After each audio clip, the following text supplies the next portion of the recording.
Right now, I'd like to introduce our first main speaker, and that's Sky. I don't know where you're from. Hi, my name's Sky. I'm an alcoholic. I purposely didn't ask if I was going to go first because I didn't want to know if I was, and of course I was, because anxiety. No. But, I mean, I'll set the bar low, and then everyone else will do great, no matter what. No, so I'm also bad at eye contact, so if I randomly stare at you, I'm sorry, I'm just really nervous. So yeah, I'll start by just kind of getting right into it. So I first came into these rooms when I was 10 years old because my mom was here to get sober, and she was, as most of us I feel like are, really, really bad and really sick. And it resulted in a lot of really bad things really young. I got kicked off my soccer team because she kept showing up to games drunk. And granted, she was really supportive. She was cheering too hard. That was the problem. So could have been worse.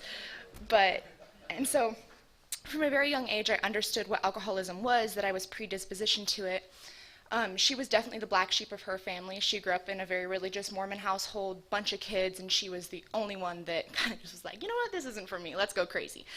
And so she had me and my sister really young, and growing up with her was a lot of fun most times, but around 10 or 11, when I was 10 or 11, she started getting really bad, and it was very apparent that a lot of bad things had happened to her that we were just kind of too young to really understand. And so due to a DWI, she got court ordered to get sober, and she did. And we started going once a week to her Sunday home group meeting with her.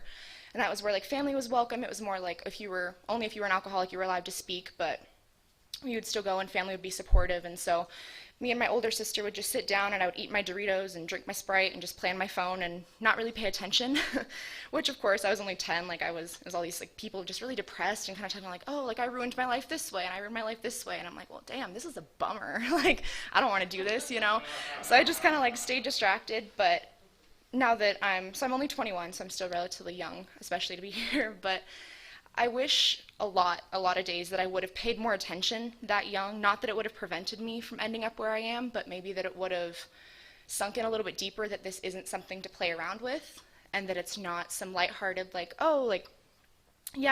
she's a drunk, I'm a drunk, haha, because I feel especially around people my age, it's so normalized. Drinking isn't even kind of a bad thing. Oh, you're not doing heroin? Pff, you're fine, and that's not, I'm walking proof that that's not the bar.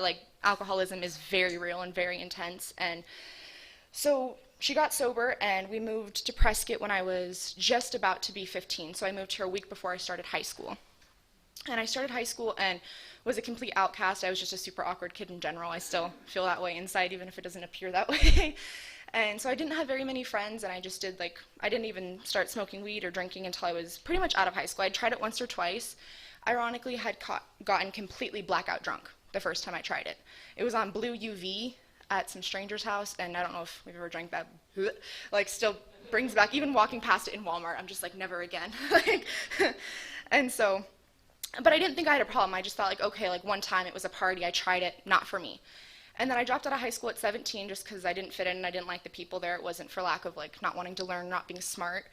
And then around 18, I moved to Chicago completely on my own. My sister's a flight attendant, and she had an apartment there, and she was hardly ever home, so she just basically told me, come stay, move in with me, just take care of the house when I'm not there. She had a full liquor cabinet. So to me, that was I'm finally 18, I'm free, I'm grown, look at me go, big girl in the big city. No, not at all. Within the first 2 weeks of being alone there, I was drunk from sunup to sundown.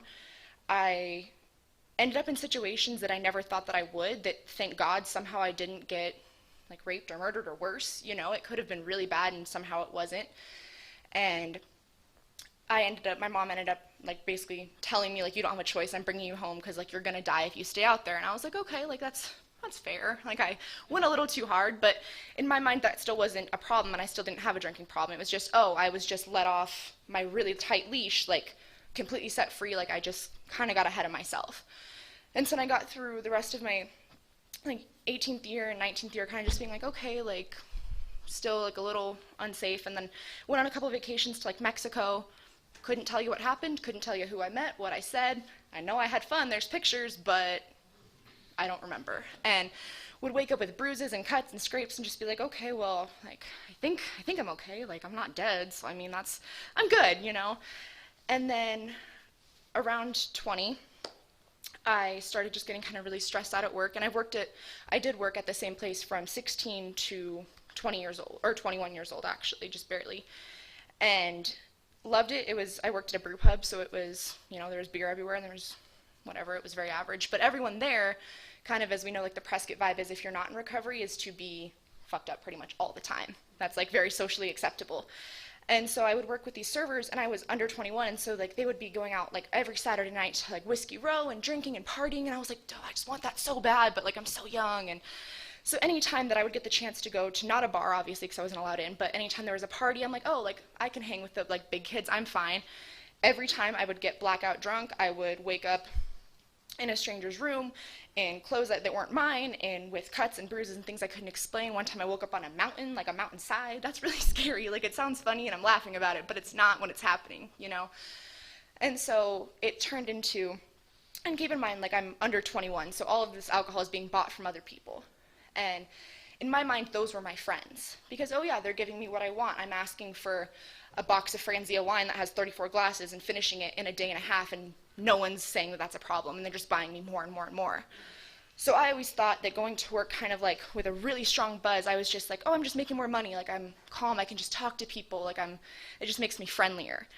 And then stuff started happening to where I would get home from work or wake up the next day and be like, how did I get home? Or did I like say something bad to my boss? Did I say something bad to my tables? Like it was kind of like, okay, like that's a little scary, like I just don't remember. And so people still, even when this started happening, were kind of, I thought, laughing with me, like, oh, haha, like, I got drunk, you got a little drunk, like, cool. And so I started drinking at work, and I would order a glass of wine for a table, and I'd be like, oh, let me just run upstairs to check on this other thing, and slam the glass of wine on the back stairs. And then I started that, and it was kind of like, okay, like, I can maintain this, like, I'll just be a little buzzed throughout my entire shift every time I work, and that's fine. Of course, if I was an alcoholic, I wouldn't be able to maintain that, and I couldn't. So I ended up getting blackout drunk at work. And the last day that I worked at that job, I was scheduled at 4 p.m. By 4:15, because I showed up already drunk, I was passed out on the back stairs. And I worked with my mom, which is an important part to the story because, bummer, for her to be the one that walked around the corner, and I'm just like sitting there with my head, like it literally looked like I was nodding out, just like my head against the back stairwell, and she's just like, starts crying, and she's like, what's going on? And I was like, oh, I just haven't eaten, I just don't feel good. And she's like, no, like what's really going on? And I was like, no, I'm fine. And then she like tried to stand me up, and I just fell straight back down and hit my head. And so she was like, okay, like you're going to the hospital. And she knew what was going on the entire time, but it was more of her kind of, I think, being in denial to a point, because she had been an alcoholic for the first 10 years of my life. Of course, she didn't want to know that her youngest daughter was doing the exact same thing, meanwhile at the job that she got for me with people who knew me and loved me and cared about me. And so I went to the hospital that night. I was at the hospital for 12 hours doing nothing aside from laying there, screaming out God knows what, and puking box wine and spinach all over myself. It was really cute, I'm gonna just say. And so after that, the nurses had put me on the phone with a bunch of different, like, essentially like rehab places and clinics and that kind of thing. I ended up going to CSU for about a week, and I don't have insurance, and so that costed me around 10 grand by the end of it. And you would think that would be like, oh yeah, and I stopped drinking, and then I realized I had a problem. Oh, no, no, no. Then I wouldn't be here speaking. No, so after that happened and I got out, I had about a week and a half of not doing anything, and then I was like, okay, I can smoke a little bit of weed. Then I would do that, and I'd be like, like, this is fun, but, like, I just want to, like, I want to be fun. Like, I don't want to just be tired and, like, chill. Like, I want to, like, be the life of the party that my anxiety prevented me from being. And so I started drinking again, and then I turned 21 in October, early October, and I convinced somehow, I don't think they really believed me, I think this was just like my drunk mind saying I convinced them, my family, that I didn't have a problem and that I just never, like I just wanted to go out and drink socially, and that was the problem, is that I was just getting drunk just because I couldn't get drunk with people. And then somehow within 2 weeks after my 21st birthday, I hadn't gotten drunk in a bar once, but I had gotten drunk alone in my bedroom crying and hurting myself well over 10 times.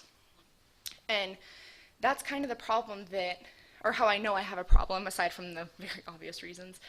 But with alcohol is that it's insidious and it's evil, and it made me, when I was a little kid, like because I had to kind of like survive and be resilient to my mom being an alcoholic, I had always told myself, like, oh, you're strong and you got through that, like, you can get through anything. And then when she got sober, I feel like I kind of took this idea of, like, oh, because you survived that, now just, like, you don't have to try anymore, and, like, people, like, the world owes you something, and you're allowed to just exist and suffer because you couldn't when you were younger because you had to save your mom. And I kind of took that and ran with it in a really negative way, to where I kind of felt justified in all this really abusive behavior towards myself. And it was that I was so sad and just upset over things that I could have sworn that I was over. Like, oh, I'm not mad that she was drunk throughout my childhood, because now she's awesome, and she is. Like, my mom's like my best friend. But back then, that was the farthest thing from the truth. And so telling myself, like, oh, like, you're just doing this because, like, like, kind of they deserve it. Like, oh, you suffered for them. Like, you're allowed to, like, feel what you want to feel, and, like, you can make them suffer now. And I don't have a lot of time under my belt right now. I had over a month, and then on Christmas, because I'm that gem of a person, I decided, you know what, like, why wait until we open presents? Like, it's a day, you deserve it, like, you're feeling kind of sad, just get drunk. And that whole day is gonna be one of the worst days that I remember, for sure. I have finally come to the realization that if I don't stop, I will die, because the lengths that I've gone to in a matter of only a couple months of being allowed to drink, and they took my ID, they took my passport card, like anything I could have to buy alcohol, and I still found a way. And that tells you that there's something wrong, you know. And I've resulted to, if I can't get drunk, okay, then I'll get really high, and if I can't get high, then I'm going to self-harm, and if I can't self-harm, then I'm just not going to eat. And it's like every, like, bad thing that's happened to me is screaming for me to acknowledge it, and instead of acknowledging it, I've only thus far tried to numb it. And so after what I did on Christmas, my mom basically told me, she's like, I'm preparing for you to die. Like, I'm ready to go to your funeral. Like, I don't want you to, but I'm not at a point where I can let myself think you're going to be okay, because under my own hand, I'm not going to be okay. And coming into these rooms, there's been people who shouldn't love me. I've given the people who, like, are required to love me every reason not to. So why are these strangers being so kind to me and so loving and making me feel like I'm actually worth something? Not that my mom didn't make me feel that way or didn't try, but just, like, people who know everything that I've done, or who just don't care because they've done worse, or not even worse, but just understand that it's a disease. But the problem is that just understanding that it's a disease isn't enough. You have to do something about it. And I was so worried that being only 21, like, well, all my friends can drink normally, all my friends can get high normally, and just, like, have it be a Saturday night thing and go to work and have kids and have a life and do this. I can't do that. If I start, I'm not going to stop. I don't want to be sober once I'm messed up, because why would I? Why would I want to feel any sort of pain when I could feel nothing but good? Only problem being, the second I'm sober, I realize how much pain I actually just caused myself and everyone that I love.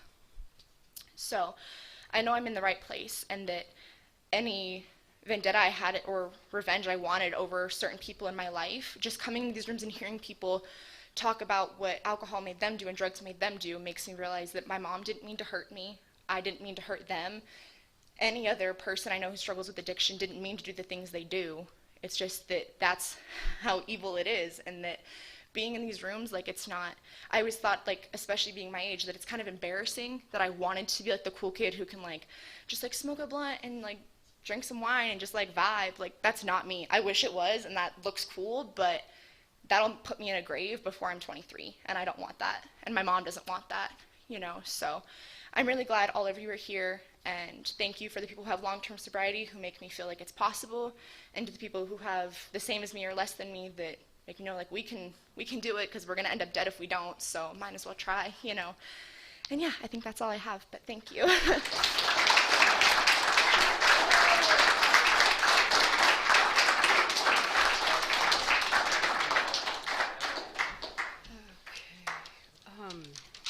Thank you, Sky.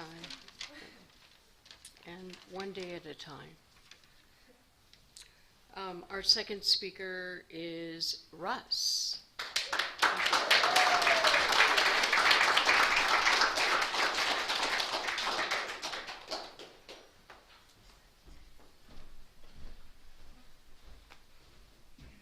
Good evening, everyone.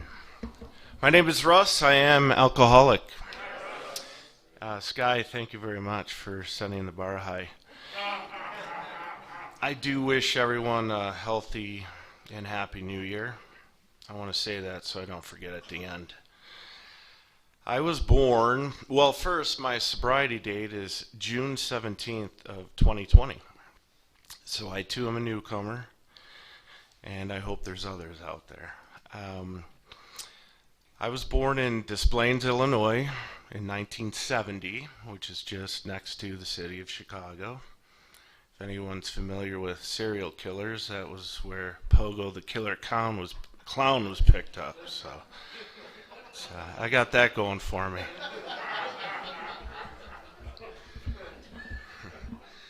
I was raised in a very strict, conservative, and I would say abusive, alcoholic household in Glenview, Illinois, which is part of the North Shore of Chicago. If anyone's familiar, it's a very wealthy area.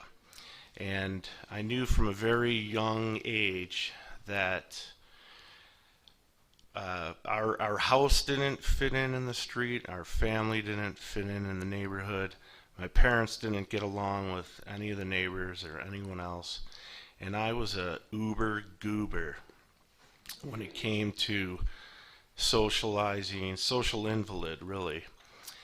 And I'm the only one that I know still to this day, maybe there's someone out there that pretty much failed kindergarten. I remember finishing kindergarten sort of, and I know that I was a quiet, shy type, but also a total spaz at the same time. And I remember being in first grade, not knowing what the hell I was doing or who to talk to, and my parents made me these really funny lunches that I had someone tell me years later they remembered me having like peanut butter sandwich spread and lettuce on basically dog shit on wheat bread. So yeah, that doesn't taste good or look good. And I had a lunch pail, of course, because brown bags were wasteful. So I stepped out of class one day and I tried to walk home. And home was a mile from this school. But I wasn't clever enough to take any side route, so about halfway home the nuns picked me up and took me back to school. And then they recommended to my parents that I repeat kindergarten. And my parents, being my parents, said, "Go to hell, we're going to look for another school." So I ended up at another Catholic school, a very small school in the town of Northfield. And there were 11 guys, 11 boys, like all the way through. Well, 11 guys, 11 girls, I should say, all the way through 8th grade. And I didn't get along with anyone. The only thing that I remember saving me as a kid was I got into sports. My brothers were in drum and bugle corps, but my oldest brother managed a sporting goods store in Des Plaines, and my middle brother played hockey. And he got to go to public school. I don't know how he bamboozled my parents into that, but I played baseball in high school. I got to go to Loyola Academy, which is a pretty big deal, although I didn't appreciate it and I didn't want to be there. I tried failing out, and that didn't work because I was threatened with military school, I guess, boarding school. And so I played my hockey and started up lacrosse there in 1987.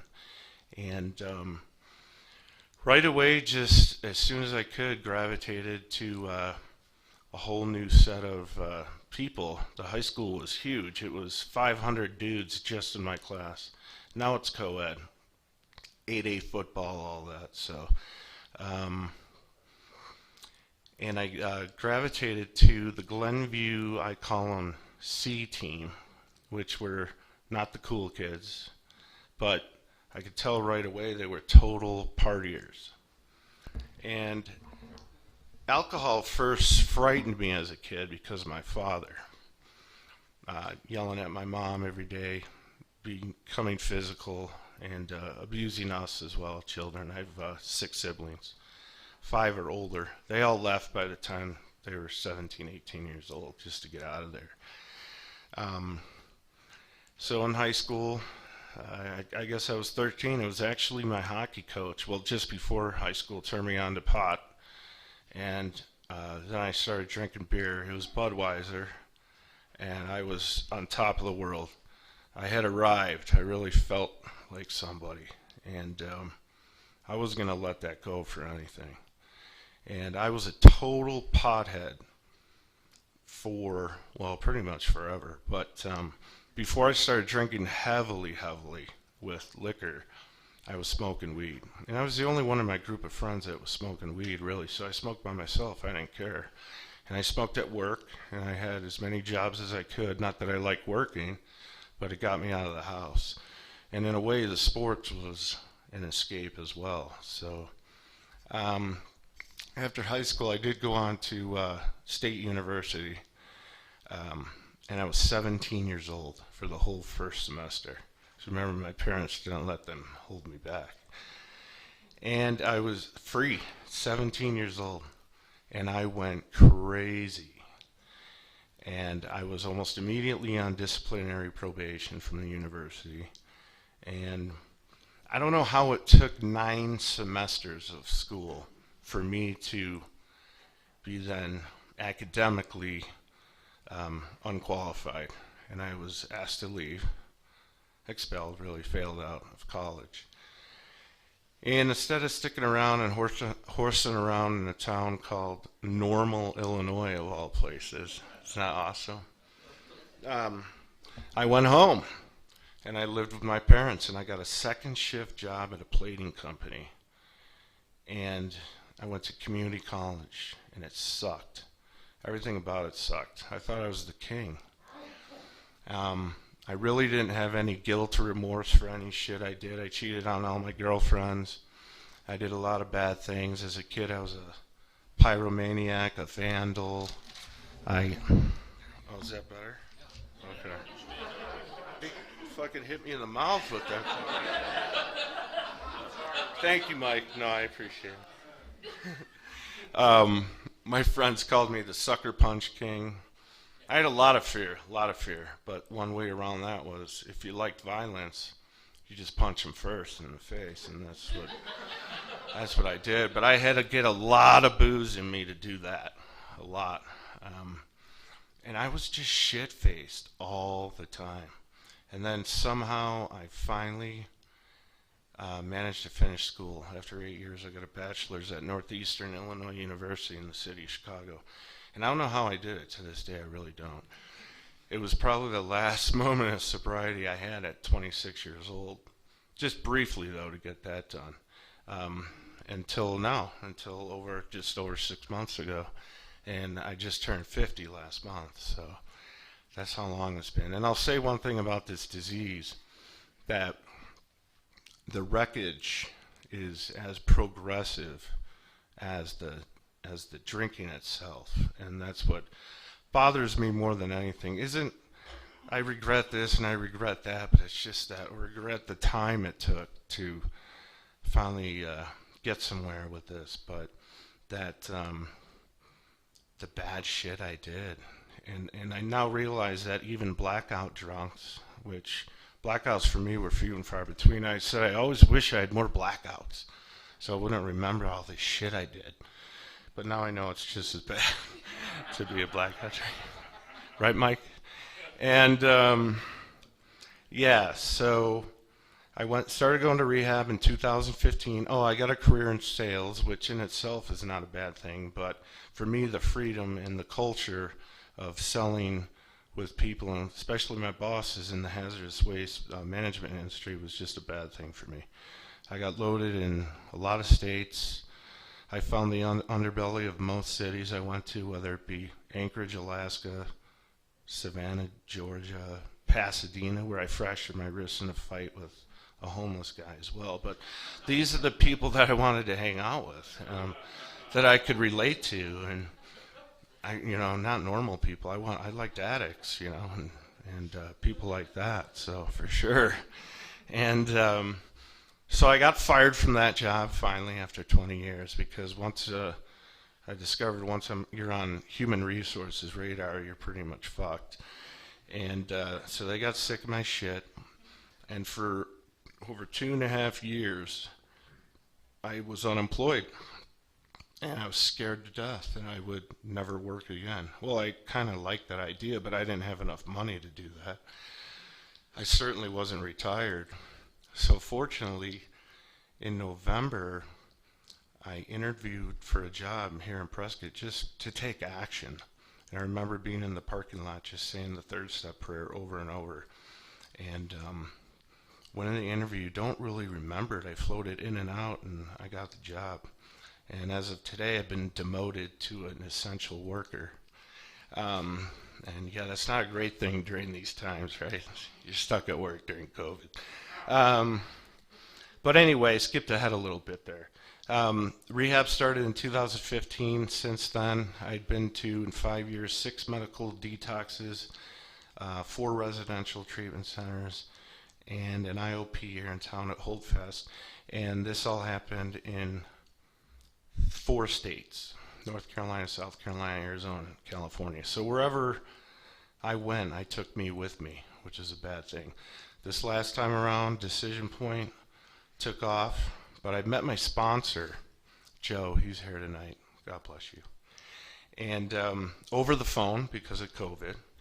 And the first thing I did was I came right here to Safe Harbor at noon on a Saturday. And he was here. And I just started going every day. And I started going to meetings all the time. And 2 things that I was never willing to do in my life that I finally did, for whatever reason, was I was never going to admit I was alcoholic. Because to me that was a phony bullshit word made up by Alcoholics Anonymous. And I want nothing to do with AA ever. And the second was surrender. It was fuck surrender. That's against human nature to do something like that. You can't show weakness. It's kill or be killed, right? Survival of the fittest. That's all lies, all bullshit too. So the steps I'd like to really mention, because some steps, I've done the steps first time, and I'd like to keep doing the steps, practicing them. Step 3, step 11, I do religiously. Shouldn't say that, but pretty spiritually, I should say. All day, every day, all night. I still get moody, and my depression, anxiety fucks with me, but I utilize AA for everything. I have a higher power than, greater than myself, higher power, God, Great Spirit, Creator. I was willing to surrender my will, and I have, and I don't want that back. Completely powerless over alcohol, drugs, and life in general, just about anything. And third step was huge for me. That was my first spiritual experience in the park with my sponsor, and I really felt something there. So I would just like to say thank you to my lovely wife, Cheryl, for being here and being here with me 20 years. And putting up with my garbage, and everyone else who's here tonight. And thank you very much. I appreciate it. Okay.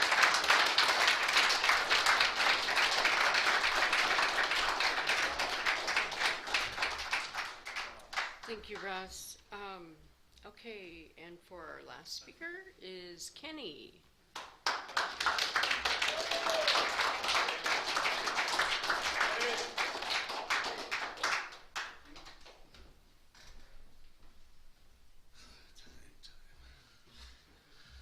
Alcohol, right? Hi, I'm Kenny. I'm an alcoholic. How you guys doing? Okay, so we don't have a lot of time, so let's just assume that I spent the last half hour telling you all and convincing you all what a horrible alcoholic I am. I mean, I was in denial of it for so long. I have a 30-year career of drinking, doing drugs. I was then halfway through, I was with my girlfriend, I recall, and I was in such denial of alcohol that I was getting shakes, as you do during the day when you've been drinking all night. And I thought it was just anxiety. I went to doctors, telling them, they gave me Xanax and telling me I was having anxiety attacks. And then I started to drink wine during the day, and I noticed the shaking and the anxiety went away. Now, I was in such denial that I thought, wow, this is a cure for what was going on with me. I even called my girlfriend at the time. Actually turned out to be a fiance of mine, but I called her up and I'm saying, listen, all this trouble I've been having with this anxiety during the day and the shaking, we haven't been able to get to the bottom of this. I'm like, well, alcohol, right? Alcohol helps. And she was an alcoholic herself and was like, oh, okay, sounds about right. I continued for years like this, and I didn't go to treatment my first time until I was in my early 30s, and I'd been drinking since I was 15 years old.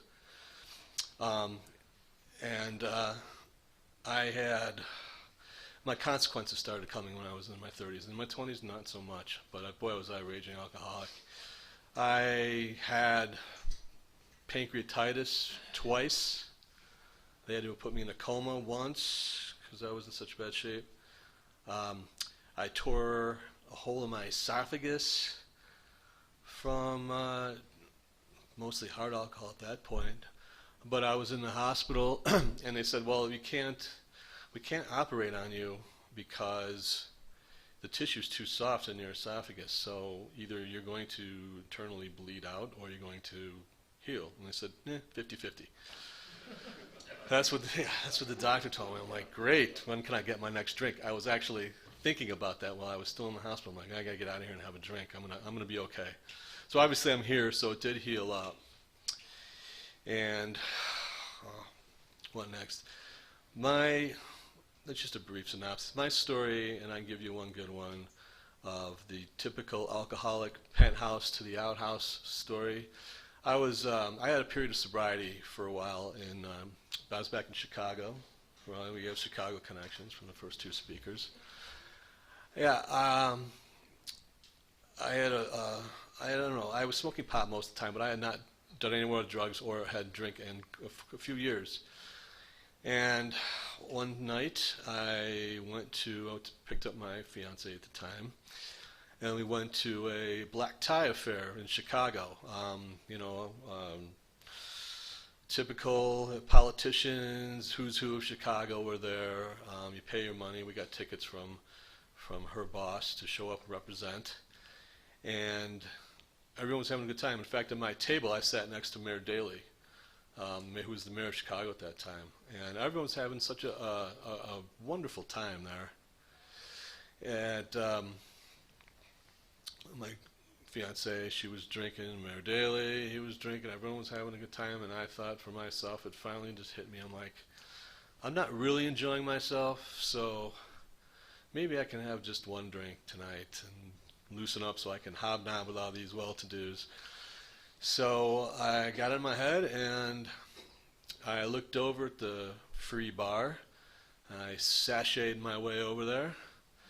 I ordered a Grey Goose martini, straight up, 3 olives, and pounded it down. And it was a big martini. It was from a big glass. But I did not have another drink. I said what I was going to do. I was going to have the one drink. I was going to loosen up and have a good time there. And so I did. And like I said, that was my last drink of the night. So now I'm a big wig like the rest of these guys. I'm at the top of my game. I had my one drink. And now let's fast forward 6 months. I am now sitting in my boxer shorts on the floor of my apartment, which was my condo, which I was losing. I had bottles strewn across the place. I was just drinking from the bottle, and I would just throw them, and they would half-time, they would just shatter against what I didn't care. I lost my job, lost the girl, about getting kicked out. I guess getting kicked out of my condo. My nose stuffed with cocaine. Real good photo that would have made. So there, yeah, that was it. One drink. That was it. One drink. And that brought me down. I lost everything.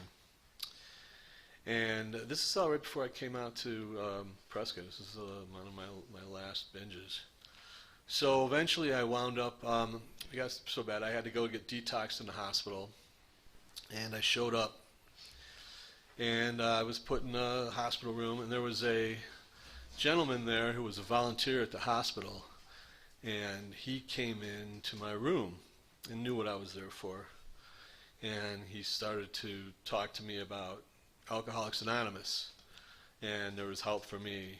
And I promptly told him to get the fuck out of my room, and he did. And I told the doctor, I don't know what you're trying to pull here. I don't want to see that guy again. I want to go home now. So I went home, and I started drinking again, of course.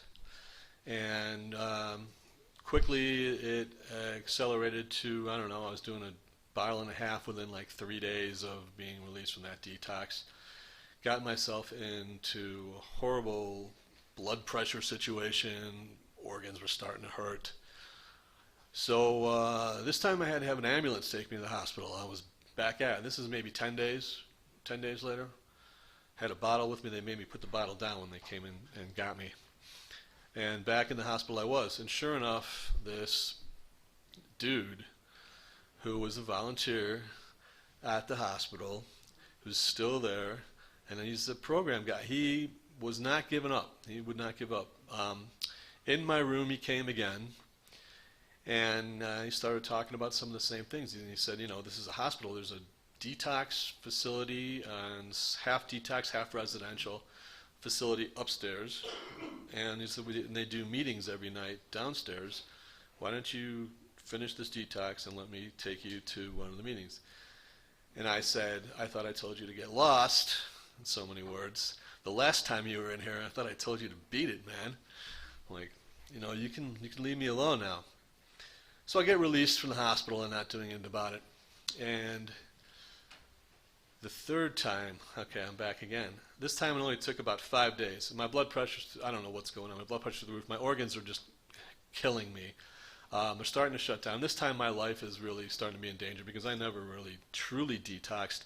I just took a few days off is what I had done. And this time I was in ICU for a day. And of course, this guy is still there at the hospital. And you know what, today, it's just really bad. I don't even remember this guy's name. And he was very helpful to me. And again, he comes into my room, again, brings me a little gift of I forgot what it was. And he says, "Yo, how about now? How do you like me? How do you like me now, motherfucker?" And I was like, well, I'm starting to like you. Maybe I'm starting to tolerate you. And he says, you don't have to live like this. I keep telling you, you don't have to. I told you before, you don't have to live like this. And he goes, you know what? Better yet, he goes, you don't have to die like this. And he said, and you are dying. You realize this. And at this point, that got me. You don't have to die like this. I broke down. Talk about a moment of surrender, and it's a classic case. Right then and there, I broke down. I started crying. I said, I surrender. This is it. I'm not going to live much longer anyway. I was a wreck right then and there. And he said, well, let me get you into the detox here. Would you be willing to do that? I'm like, yes, I will. I will go. And so he actually went there and kind of was a go-between between me and the residential detox center that was upstairs at the Chicago hospital. And he was responsible for getting me into it. I had no one else, didn't know how, and I wasn't capable of doing anything else but mumbling for the most part at this point. And he got me into this detox, and I went up there. He visited me every day that I was there, and he started taking me to meetings that were downstairs. And, we talk about the steps and what it means to work the steps and what it does for you. I was first, without even having to do anything at that hospital and that ICU unit, I pretty much had done through the third step. I had pretty much surrendered, admitted I was powerless. Can't even believe there was nothing but a higher power, nothing else but a higher power that could help me. And I made a decision to turn my will and my life over to that higher power. And this is before I even left the hospital. Now, I went to these meetings with him, and he introduced me to some people, and right away I got myself a sponsor out there. And I went back and worked the 3 steps. And I was there, I was in this detox facility for 14 days. So it's,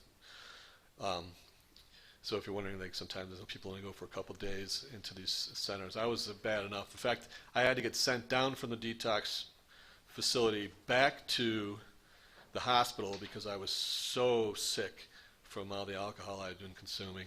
And so I had to go back to the hospital and then back up to the detox facility again. So he took me to meetings, and I worked steps 1, 2, and 3 with a sponsor there, and then someone had suggested, he had suggested actually, that you might want to go out of state or somewhere else. He showed me some different treatment centers and stuff I could go to. And I chose Arizona. I chose Prescott. Never heard of this town at all. I was a big city dude. I was like, "What the fuck is Prescott?" I'm like, I was on a plane. I got on a plane, and I want to forget about this guy for a minute, but yeah, I was on a plane, and on the plane it dawned on me I didn't know where Prescott was. I'm like, oh, it must be. I'm like, yeah, it's going to be nice and warm. This was in March. Yeah, right. And I was like, you know, it's going to be warm. This ought to be something nice for me. I could play some tennis, you know.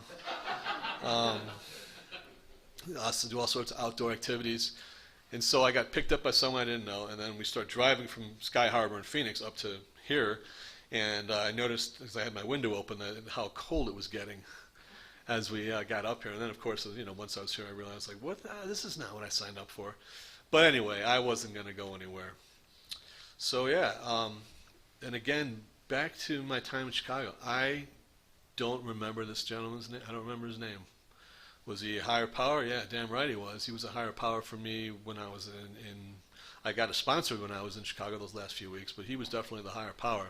Where he came from, just lucky that I was at that particular hospital, and he was a volunteer worker.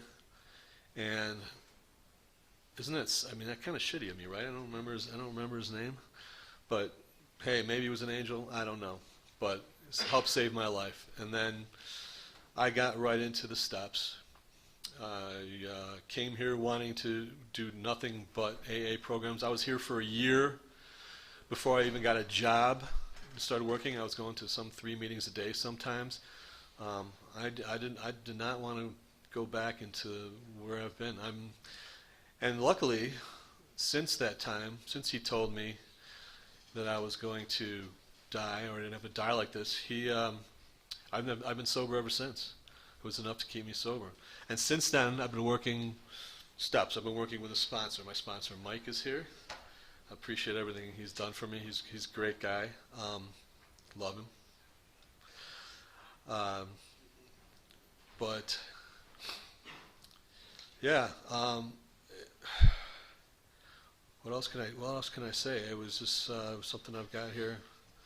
Working steps. I mean, and more important, I'm going to these meetings. More important to me than the steps and the meetings themselves has been what saved me more than anything has been the fellowship of it all.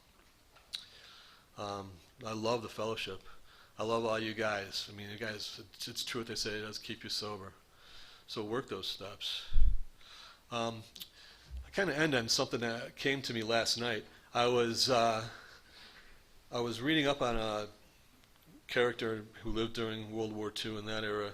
His name was Viktor Frankl. I don't know if anyone's ever heard of Viktor Frankl. Okay, well, he was a Holocaust survivor.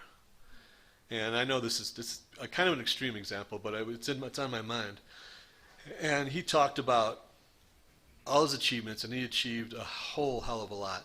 But then he talked about what it was like to overcome, and how that was actually the crowning achievement. And it made me think about what he was saying, and he was saying that it's not necessarily your achievements in life, it's what you overcome.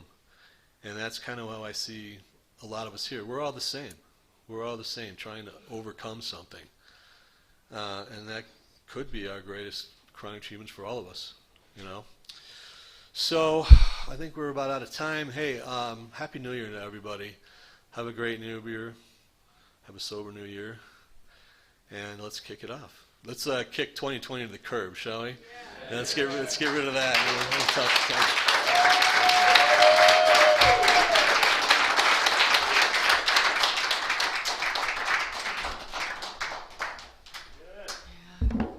Okay, thank you.